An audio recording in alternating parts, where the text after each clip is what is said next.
Hi, everybody. Joe Cioffi here. Weather in 5 days and 5 minutes, brought to you by Omni True Value Hardware at 1226 North Wellwood Avenue in West Babylon, New York, at Southwest Suffolk County on Long Island, and serving the entire New York, New Jersey, Connecticut tri state area. Long Island's largest rock salt source.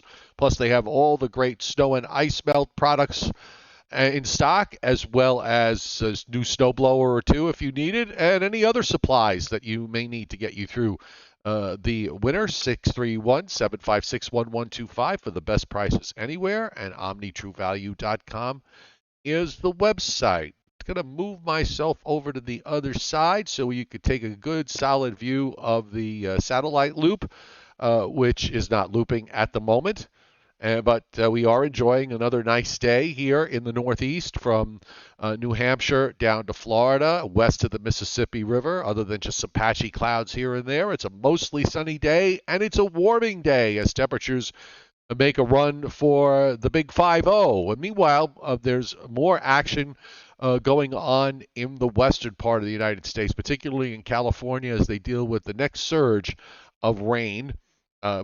Some of it's offshore, some of it is inland. There's not a whole lot happening weather-wise, though, around the country. They've got a little line there of some heavier downpours in eastern Arkansas down into northwest Louisiana. That's sort of where the risk area is today from the Storm Prediction Center, and we're seeing some light snows up to the north in Maine. So we're going to just move forward here, looking at the probabilities of, well, actually, we're going to look at the 7-day rainfall totals, which are substantial in a few parts of the country. The Gulf states, the lower Mississippi Valley into the southeast, several inches or more of rain, some places 5 inches plus being indicated there. And in California, a clobbering up and down the west coast, where we're seeing 5 to 10 inches or more of liquid precip. And of course, in the Sierra Nevadas, it's going to be snow, and they're still forecasting 10 inches of liquid, which would be in some places over 100 inches of snow. Meanwhile, for the Mid-Atlantic and Northeast, it's generally anywhere from 3/4 of an inch to an inch and a quarter or so. We've got a couple of weather systems that we're going to deal with going forward. The snow probabilities are high out in the west and up in northern Maine, and also in a little stripe across central Nebraska. Otherwise, it is quiet from that respect. And with regards to the long range, just looking at the snow probabilities for next week. Monday, it moves into the Wasatch and Rockies. Tuesday, we have a high probability, another winter storm, I think, for the northern and parts of the central plains. For this is Monday into Tuesday. Tuesday into Wednesday, we see that area moving out into the western lakes. And then on Thursday, a new surge of moisture coming in to the west, but in the east, it's going to be pretty much snow-free, probably at least through Thursday of next week. So it's a fairly straightforward forecast. Not much of this has really changed.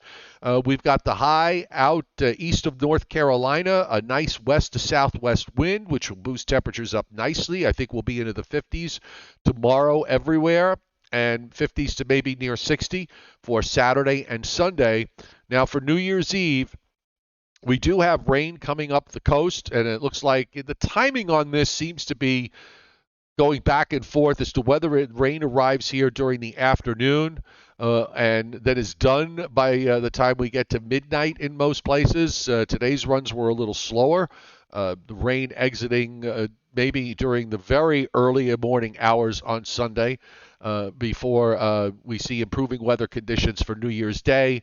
And then next week, I think it looks okay for the first part of the week, but there's going to be a storm here. You see it here in southeastern Colorado on Monday that intensifies and moves northeast, and that could set off a widespread severe weather event in the lower Mississippi Valley Monday night and on Tuesday, as that storm makes its way up into the western Great Lakes, and it might be a sizable snowfall from Colorado to Wyoming to the Dakotas and on up into northern Minnesota.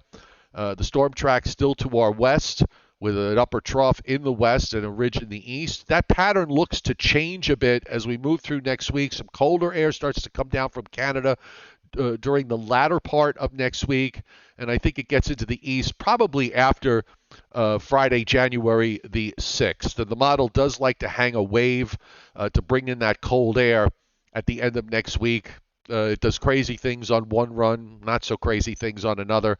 We got Friday, the weekend, and early next week to figure out what, if anything, will come of that. Weather in 5 brought to you by Omni True Value Hardware at 1226 North Wellwood Avenue in West Babylon, New York, 631-756-1125, the phone number, and the website is omnitruevalue.com. So we'll leave you with a looping radar and remind you that tonight the Joe and Joe Weather Show will be on at 7:35 Eastern Time. We hope to see you then.